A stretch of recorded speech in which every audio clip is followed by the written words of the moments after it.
Hi my dear business family, happy weekend అందరికి. ఈరోజు ఒక డైరెక్ట్ సెల్లింగ్ ని మనం ఎన్నుకున్నాం కదా. ఇప్పుడిప్పుడే మన యొక్క ఇండియన్స్ కూడా వరల్డ్ వైజ్ గా కూడా ఒక మార్కెటింగ్ రంగం అంటే చాలా అద్భుతమైనది అనేది అర్థమవుతూ ఉంది. మన ఇండియన్స్ లో కూడా చాలా మందికి రియలైజ్ అవుతూ ఉంది. ఒక ప్రముఖమైనది మన మిడిల్ క్లాస్ వాళ్ళు ఒక మంచి స్థాయికి రీచ్ అవ్వాలంటే ఫైనాన్షియల్ ఫ్రీడమ్ సాధించాలంటే ఒక మంచి ప్లాట్ఫామ్ ఏదైనా ఉంది అంటే ఒక డైరెక్ట్ సెల్లింగ్ మార్కెట్ అనేది చాలా మందికి అర్థమయ్యి ఈరోజు మన శ్రీకరల్ బిజినెస్ లోకి రావడం జరిగి ఉంది. ఇందులో అన్నింటికంటే అత్యున్నత స్థాయిది శ్రీకరల్ అని అర్థం చేసుకున్న వాళ్ళు చాలా మంది ఉంటే, మరికొంతమంది లీడర్ కి ఈ యొక్క నా యొక్క సుదీర్ఘ 8 సంవత్సరాల జర్నీలో ఇంకొంత అవగాహన కల్పిద్దామని చెప్పేసి ఈ వీడియో తయారు చేస్తున్నాను. మెయిన్లీ ఈ శ్రీకరల్ బిజినెస్ అనేది సంపాదించుకోవడం వచ్చండి. అలాగే కొంతమంది లీడర్స్ ఉన్నటువంటి ఫీలింగ్స్ ఏంటంటే డబ్బు సంపాదించడానికి కదా మనం వచ్చాము, ఇందులో కొంత అందులో కొంత ఎందుకు సంపాదించకూడదు అనేటటువంటి ఫీలింగ్. ఒకటి నేను చెప్తానండి, ఇప్పుడు మనం శ్రీకరల్ ఎంత సిన్సియర్ గా చేస్తున్నామంటే శ్రీకరల్ కంపెనీ మన సొంతదేం కాదు, అలాగే వేరే కంపెనీలు చేస్తున్నామంటే అది కూడా మన సొంతదేం కాదు. ఎవరో ఒకళ్ళు స్థాపించినటువంటి కంటెంట్ లో మనం ఒక భాగస్వామిగా మారుతున్నాం. బట్ నేను ఒక విషయం చెప్పాలనుకున్నది ఏంటంటే, ఆ కంటెంట్ ఎంతవరకు మనకి ఒక మంచి స్థాయిని ఇవ్వగలుగుతా ఉంది అనేది కూడా దృష్టిలో పెట్టుకొని, ఇప్పటి వరకు ఆల్రెడీ మన లీడర్స్ ఏదో శ్రీకరల్ ఒక్కటే పట్టుకొని బిజినెస్ లో రాణించడం లేదు. ఆల్రెడీ దీనికంటే ముందే కొన్ని ఎక్స్పీరియన్సెస్ అయినాయి, కొన్ని కంపెనీల్లో చేశారు, అక్కడ కొంత చేతులు కాల్చుకున్నటువంటి పరిస్థితుల్లో ఉన్నారు. అలాంటి పరిస్థితుల నుంచి కూడా ఒక సరైన ప్లాట్ఫామ్ లోకి వచ్చామనే ఆలోచన వచ్చిన తర్వాత కూడా మరికొన్ని కొత్త ఆలోచనలు చేసుకోవడం అనేది అంత సరైన పద్ధతి కాదు. ఎందుకంటే మీ ఫేస్ వాల్యూ డ్యామేజ్ అయిందంటే మళ్ళీ ఒక మంచి ప్లాట్ఫామ్ దొరికినా మీరు చెయ్యాలి అంటే సరే ఎవరు కూడా మీ దరిదాపుల్లో కూడా రారు, మిమ్మల్ని చూసి పారిపోతారు. అది మీరు కూడా మీ సీనియర్స్ పై ఉన్నటువంటి అవగాహన, మీరు వేరే ప్లాట్ఫామ్స్ లో మీ సీనియర్ ఎవరిలో నమ్మి వెళ్ళారు. తర్వాత శ్రీకరల్కి వచ్చాక సరైన సీనియర్ మా దగ్గర ఉన్నాడు, సరైన గైడ్ లైన్స్ ఉన్నాయి, ఎండి గారితో కూడా మాకు పరిచయాలు చేశాడని చెప్పేసి స్టాండర్డ్ అయ్యారు. మీ సీనియర్ ని కూడా తీసుకొచ్చిన తర్వాత సీనియర్ కూడా ఇలాంటి సరైన పరిస్థితిలో ఉండడు, అటు ఇటు జంప్ అవుతుందని చెప్పి ఆలోచన ఉండే ఇక్కడ స్థిరపడదాం అనుకున్నారు. బట్ ఇక్కడికి వచ్చిన తర్వాత మరికొన్ని కొత్త ఆలోచనలు మీ యొక్క మనసులోకి రావటము, కొంత మళ్ళీ చేతులు కాల్చుకునేటటువంటి ప్రయత్నాలు చేయటము. కానీ ఒకటే, ఏది కూడా మనం చేయకుండా రాదండి. ఇక్కడ చేసాము, ఇక్కడ చేసిన దాన్ని మళ్ళీ మనం వదిలేసేసి మళ్ళీ ఇంకో చోటుకి వెళ్తే అక్కడ మళ్ళీ జీరోతోనే స్టార్ట్ చేయాలి, మళ్ళీ జీరోతో నుంచి మొదలు పెట్టాలి, మళ్ళీ ఎంతో కొంత డబ్బు పెట్టాలి. బట్ ఇక్కడ మీరు ఎంత లోతుగా వెళ్తే అంత పెద్ద స్థాయికి చేరుకుంటున్నారనే సంగతి మర్చిపోతున్నారు, అసలు గుర్తుంచుకోవట్లే. ఒక వారం వచ్చి ఒక వారం రాక ఇన్కమ్ ఉండటం వల్ల మీకు ఒక మైండ్ లో ఆ ఫీలింగ్ రావచ్చు. బట్ మీరు ఒక సిస్టమేటికల్ గా వర్క్ చేస్తే, ఇప్పుడు కొంత టీం వచ్చే వరకే మీకు ఇక్కడ కొంచెం హార్డ్గా అనిపిస్తుంది. ఆ కొంత టీం వచ్చిన తర్వాత వాళ్ళని నిలబెట్టే విషయాల్లో కొన్ని కొత్త టిప్స్ కూడా ఈరోజు మీకు ఇస్తాను నేను, ఉపయోగించండి. వాటిని ఉపయోగిస్తే మీరు మంచి అద్భుతమైనటువంటి స్థాయికి మారిపోతారు. అది చాలా తక్కువ టైంలో, అది మీకు చెప్తాను. ఓకే, దానికంటే ముందు మనము శ్రీకరల్కి ఎందుకు ఇంపార్టెన్స్ ఇస్తున్నామంటే ఒక విషయాన్ని మొన్న మారేడుమిల్లిలో చెప్పాను. ఏంటి అంటే, అది మనకి దీపం ఉంది చూడండి, దీపంలో ఒక ఆయిల్ పోస్తే ఆ ఒత్తి ఆ ఆయిల్ ఉన్నంత వరకు మాత్రమే వెలుగుతుంది. అలా బయట చాలా మార్కెటింగ్ కంపెనీలు ఉన్నాయి. అది ఎలాంటిది అంటే, మీకు డబ్బులు వచ్చేంత కాలం అక్కడ ఉంటారు, అందులో ఆయిల్ పోసినట్లే. కానీ ఆ వెలుగు ఆయిల్ ఉంటేనే వస్తుంది. అంటే మీ చేతిలో డబ్బులు ఉంటేనే ఆ బిజినెస్ లో మీరు రాణిస్తారు. ఆ డబ్బులు ఆగిపోయినాయా మీరు రాణించారు. కానీ ఒక విషయం శ్రీకరల్ ఎలాంటిది అంటే అన్ని ఇది కూడా అంతే కదా సార్ అంటే, అది ఇప్పుడు చిన్న ఎగ్జాంపుల్ చెప్తా. ఒక సూర్యుడు ఉన్నాడు చూడండి, ఆ సూర్యుడికి మనం ఏమన్నా ఒత్తి పెట్టామా, ఏమన్నా ఆయిల్ పోసామా, ఎలా వెలుతురు వస్తుంది? ఉదయం ఉదయిస్తున్నాడు, సాయంత్రం అస్తమిస్తున్నాడు, నైట్ చంద్రుడు. సాయంత్రం అవడంతో చంద్రుడు వస్తున్నాడు. ఓకే, ఆ విధంగా మనకి సూర్యుడు ఉదయించడం అస్తమించడం ఎలానో శ్రీకార్యాల బిజినెస్ లో పనిచేయడం కూడా అంతే. మీరు ఏ ఒత్తులు పెట్టాల్సిన పని లేదు, ఏ ఆయిల్ పోయాల్సిన పని లేదు. కరెక్ట్ కంటెంట్ మీ జూనియర్ కి బ్రెయిన్ కి రీచ్ అయ్యేలా చెప్పగలగటం. తర్వాత మీ జూనియర్ పర్ఫెక్ట్ గా ఈ బిజినెస్ అర్థం చేసుకున్నాడంటే మీరు పట్టించుకోకపోయినా మీ బిజినెస్ ని వాళ్ళు కంటిన్యూ చేస్తూనే ఉంటారు. మిగతా వాటిలో అలాంటి సాధ్యపడుతుందా ఒకసారి ఆలోచించండి. మళ్ళీ మీరేమైనా ఫస్ట్ ఇన్స్టాల్మెంట్ తర్వాత ఈ సంస్థలో ఇంత డబ్బులు మళ్ళీ పెట్టండి అనేటటువంటి పరిస్థితి ఉందా? అలాగే ఈ వస్తువు తీసుకుంటం వల్ల ఎవరు నష్టపోతున్నారా? ఎక్స్పైరీ డేట్ లేనటువంటి వస్తువు ఇవ్వడం అనేది మన ఇండియా హిస్టరీలోనే శ్రీకరైల్లో మాత్రమే సాధ్యపడింది, అది గుర్తుపెట్టుకోండి. నెక్స్ట్, ఎక్స్పైరీ డేట్ లేకపోవడం ఒకటేనా? అది 1 or 2 years అయ్యేసరికి దాని కాస్ట్ డబుల్ అయి కూర్చుంటుంది. ఎవరండి ఇలాంటి ప్లాట్ఫామ్ తయారు చేసింది? కంటెంట్ ఉన్న సబ్జెక్టు మన దగ్గర కంటెంట్ కరెక్ట్ గా ఉంటే కరెన్సీ ఆటోమేటిక్ వస్తుంది. మీరు కంటెంట్ ని కరెక్ట్ గా అర్థం చేసుకోండి.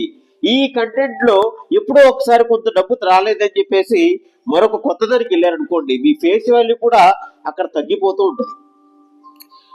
ఇన్ని కంపెనీల్లో చేసిన ఒక కంపెనీలో స్థిరపడ్డాడనే ఫీలింగ్ ఉంటే మీ మీద ఆ యొక్క ఫేస్ వాల్యూ మళ్ళీ తిరిగి పుంజుకుంటుంది. అలాగే ఇన్ని కంపెనీలు అయిపోయింది, ఈ కంపెనీ కూడా అయిపోయింది, ఇంకో కంపెనీకి వెళ్ళాడంటే మళ్ళీ మీ ఫేస్ వాల్యూ డౌన్ ఫాల్ అవుతూనే ఉంటుంది. ఇది అర్థం చేసుకోండి. ఏ లీడర్కైనా ఇది వర్తిస్తుంది. ఇది ఒక్కరి కోసం నేను చెప్పట్లేదండి. మన సిస్టంలోకి వచ్చిన తర్వాత ఒక దాంట్లో కాకుండా 4 వాళ్ళు ఏమంటారంటే దీని మీద ఒక్కదాని మీద ఆధారపడితే ఎట్లా? డబ్బు సంపాదించారంటే ఇంకో 4 తీసుకుంటే తప్పే ఉంది? తప్పు లేదు, దాంట్లో కూడా రూపాయలు వస్తాయి. కానీ మీ యొక్క ఫేస్ వాల్యూ కూడా వీళ్ళంతేరా, వీళ్ళు ప్రతి దాంట్లో ఉంటారు, ఇది కాకపోతే అదంట కడతారు, అది కాకపోతే ఇదంట కడతారని చెప్పేసి జనాల్లో మీ గురించి మాట్లాడుకోవడం మొదలైతే అది గుర్తుపెట్టుకోవట్లేదు. మీరు అది మర్చిపోతున్నారు. అది ఎప్పుడైతే ప్రారంభమైందో మిమ్మల్ని చూస్తే పారిపోవటం మొదలు పెడతారు. మిమ్మల్ని చూస్తే దగ్గర వచ్చేవాళ్ళు ఉండాలి తప్ప మిమ్మల్ని చూస్తే పారిపోతే ఎవరి ద్వారా మీరు మీరే చేయగలుగుతారు? అది ఐడియా రాదా మీకు? ఇందులో కాకపోతే అందులో, అందులో కాకపోతే ఇందులో చేసుకోవచ్చు. కాకపోతే మీరు అందులో ఇందులో ఏదో ఒకటి అంటగడతారని చెప్పేసి అమ్మో వీడి దరిదాపుల్లో మనం ఉండకూడదని చెప్పేసి పారిపోతూ ఉంటే ఎవరి ద్వారా మీరు ఆ బిజినెస్ చేయగలుగుతారు? Once think about it. అది చేయలేకపోతే అన్నింటిలో ఫెయిల్ అవుతారు. ఇక్కడ శ్రీకరైల్లో పోయింది, అటు మీరు తీసుకున్న కొత్త కంపెనీలో కూడా పోయింది. రెండింటిలో కూడా మీరు తిరిగి బోర్ల పడతారు. అందుకని ఇంకొక విషయం గమనించాల్సింది ఏంటంటే, మన శ్రీకరైల్లో ఒక 2200తోనే నోస్ పిన్ బుక్ చేసిన తర్వాత ఆ ఇన్స్టాల్మెంట్ కంప్లీట్ అయిపోయిన తర్వాత మీకు వస్తువు వచ్చేస్తుంది. Second placement, third placement, fourth placement కి కంపెనీ మిమ్మల్ని ఏమైనా డబ్బులు అడుగుతా ఉందా? చాలా మందికి ఫీల్డ్ ఆఫీసర్ సెకండ్ దాంట్లో అయ్యేది కూడా తెలియలేదు. చాలా మందికి నేనే అది సెకండ్ దాంట్లో కూడా మీరు ఫీల్డ్ ఆఫీసర్ అయ్యారని చెప్పిన తర్వాత ఆశ్చర్యంగా చూసినటువంటి పరిస్థితులు ఉన్నాయి. అక్కడ మీరు డబ్బులే కట్టలేదు, ఫీల్డ్ ఆఫీసర్ అయ్యామంటే అది సిస్టమ్ అంతే, అలాగే జరుగుద్ది. మీరు ఫస్ట్ దాంట్లో కంటిన్యూ చేయండి. ఇక 40,000 కంటిన్యూగా వస్తున్నాయంటే సెకండ్ దాంట్లో, థర్డ్ దాంట్లో, ఫోర్త్ దాంట్లో మీకు తెలియకుండా 4 రకాల ఆదాయాలు ఇక్కడే వస్తాయండి. ఫస్ట్ దాంట్లో వచ్చేది చిన్న అమౌంట్, రెండో దాంట్లో 80,000 వస్తుంది, మూడో దాంట్లో 1,50,000 వస్తుంది, నాలుగో దాంట్లో 7 లక్షలు వస్తుంది. ఎక్కడొస్తుంది బయట మీకు మార్కెటింగ్ లో? ఛాన్స్ ఉందా? వారానికి 10 లక్షల రూపాయలు అంటే ఒక మిడిల్ క్లాస్ ఫ్యామిలీకి ఎంత ఖర్చు పెట్టినా తరగనటువంటి ఆస్తి లాంటిది. ఇంకేం కావాలండి? అదొకటి అర్థం చేసుకోండి. కానీ మీరు సిస్టమ్ మీద ఒక్క చోట పనిచేయలేదు కదా. సిల్వర్ సేల్స్ మెన్ లో మాత్రమే మీరు పనిచేసేది. గోల్డెన్ సేల్స్ మెన్ లో ఇక్కడ ఉన్న వాళ్ళని ఉపయోగించాలి, డిజిటల్ సేల్స్ మెన్ లో ఇక్కడ ఉన్న వాళ్ళు ఉపయోగించాలి, డ్రీమ్ సేల్స్ మెన్ లో ఇక్కడ ఉన్న వాళ్ళు ఉపయోగించాలి. వాళ్ళు అలా టర్న్ అయ్యేలా చేస్తే అయిపోయింది కదా మీ పని. దానికోసం ఇక్కడ ఒక వారం బ్రేక్ అయిందని చెప్పేసి ఇంకో కంపెనీలో పోతే అక్కడ మళ్ళీ డబ్బులు కొత్తగా కట్టొద్దా? ఇక్కడ మళ్ళీ కట్టేది ఏమైనా ఉందా? ఏం లేదు కదా. వచ్చిన వాళ్ళతో ఒక్కసారి ఇన్స్టాల్మెంట్ చేపిస్తున్నారు. ఆ ఇన్స్టాల్మెంట్ ని ఎలా మీరు వస్తువు తెప్పించుకోవాలో గైడ్స్ ఇస్తున్నారు. ఆ గైడ్స్ ని డెవలప్ చేస్తున్నారు కదా. ఇది అర్థం చేసుకోండి. అర్థం చేసుకోకుండా గుడ్డిగా మీరే వేరే వాటిలో ఇన్వాల్వ్ అయితే మీరే నష్టపోతారు మై డి లీడర్స్. నెక్స్ట్ ఇంకొక విషయం ఏంటంటే, ఒక సిల్వర్ సేల్స్ మెన్ కే టీం ఉండదు కదా. అతను 0తో స్టార్ట్ అయ్యాడు. ఒక ఫీల్డ్ ఆఫ్ 3 అంటే 20 మెంబర్స్ ఉంటారు. అతనికి ఒక గైడ్ ఇవ్వండి. ఆర్గనైజర్ లెవెల్కి వచ్చేసరికి ఒక 200 మంది ఉంటారు. ఏలో ఒక 100 మంది, బిలో ఒక 100 మంది. కానీ ఒక చిన్న అద్భుతమైన విషయం చెప్పనా మీకు, ఒక ఆర్గనైజర్ కి 40,000 రూపీస్ ఫర్ వీక్ సంపాదించడం డెట్ ఈజీ. అదేంటి సార్ మాకు ఎవరికి రావట్లేదంటే, దాన్ని సిస్టమేటికల్ గా మీరు నడిపించలేకపోవడం వల్ల అది రావడం లేదు. ఆ డెట్ ఈజీ ఏంటో నేను ఇప్పుడు చెప్తాను మీకు.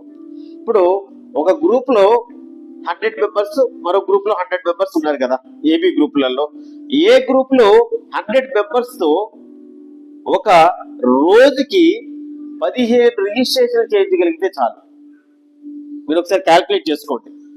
100 మందిలో ఫస్ట్ డే ఒక 15 మందిని, సెకండ్ డే మరొక 15 మందిని, థర్డ్ డే ఒక 15 మంది, అలాగా 7 రోజుల్లో మీకు ఆల్రెడీ ఆర్గనైజర్ అయ్యారంటే లెక్క ఏంటి? 8 మంది ఏలో, 8 మంది బిలో ఫీల్డ్ ఆఫీసర్లు ఉన్నారండి. ఒక్కొక్క ఫీల్డ్ ఆఫీసర్ లో ఒక్క రోజు ఒక బిజినెస్ చేయించిన ఫీల్డ్ ఆఫీసర్లు అందరూ, ఒక ఫీల్డ్ ఆఫీసర్కి 20 మంది ఉంటారు కదా, 20 మందిలో ఒక ఫీల్డ్ ఆఫీసర్ ఒక్క రిజిస్ట్రేషన్ చేయించగలిగిన 8 రిజిస్ట్రేషన్లు పర్ డే జరుగుతాయి మీకు. ఇంకా కావాల్సిందండి 7 రిజిస్ట్రేషన్స్. ఈ 7 రిజిస్ట్రేషన్ కి ఎవరెవరైతే డౌన్ లో ఉన్నారో ఫీల్డ్ ఆఫీసర్స్ కి 2, 3, 4 తక్కువ ఉంటాయి కదా పీవీస్, వాళ్ళల్లో ఒక్కొక్కరిని సెలెక్ట్ చేసి 7 మెంబర్స్ సెలెక్ట్ చేసుకోండి. ఫీల్డ్ ఆఫీసర్ 8 మంది కదా పర్ డే. ఈ పర్ డే 8 మందికి, ఈ 8 మందికి రోజుకి ఒక్కొక్క ఐడి కోసము వాళ్ళ ఫీల్డ్ ఆఫీసర్ గైడ్ చేయండి. 20 మందిలో ఒక్కరిని మీరు ఇందులో బిజినెస్ లోకి తెప్పించగలిగిన పర్ డే మీ ఇన్కమ్ వారం వారం కంటిన్యూ అవుతూనే ఉంటుంది, పెరుగుతూనే ఉంటుంది అని చెప్పేసి ఫీల్డ్ ఆఫీసర్ కూడా గైడ్ ఇవ్వండి. 20 మందిలో ఒక రిజిస్ట్రేషన్ జరగదండి రోజుకి. 20 మంది ప్లస్ పైన ఫీల్డ్ ఆఫీసర్ ఒకటి 21 మంది ఉన్నారు. 21 మందిలో ఒక్క రిజిస్ట్రేషన్ జరిగినా సరే మీరు ఇప్పుడు చిన్నగా చేయండి, రేపు పెద్ద ఎత్తున ఆదాయం తీసుకోవచ్చని ఫీల్డ్ ఆఫీసర్ కూడా గైడ్స్ ఇవ్వండి. 8 మంది ఏలో, 8 మంది బిలో, అంటే ఫీల్డ్ ఆఫీసర్ ఒక్కొక్కటి చేసినా మీకు 8 పీవీలు పర్ డే అవుతుంటాయి. కానీ మిగతా 7 వాళ్ళ కింద ఉన్న వాళ్ళకు కూడా గైడ్స్ ఇచ్చేలా ప్లాన్ చేయండి. 7 రిజిస్ట్రేషన్లు పర్ డే 15 అంటే 30 రిజిస్ట్రేషన్లు, 30 ఇంటూ 7 210 రిజిస్ట్రేషన్స్, వారానికి 7 రోజులు. కాబట్టి మీకు కావాల్సింది 100 పీవీసే కదా. 100 పీవీస్ కి 7 ఇంటూ 30 210 అంటే 200 రిజిస్ట్రేషన్లే. కానీ ఇంకొక 5 అదనంగా జరిగినాయి మీకు 40,000 రాలేదా? ఇప్పుడు మీ ఫీల్డ్ ఆఫీసర్స్ కి ఆర్గనైజర్ బిలో క్యాడర్లు ఉన్నారు కదా, ఒక 5-6 ఫీల్డ్ ఆఫీసర్ ఉన్నోడికి ఈ 40,000లో అట్లీస్ట్ 10-12,000 వచ్చి ఉంటుంది.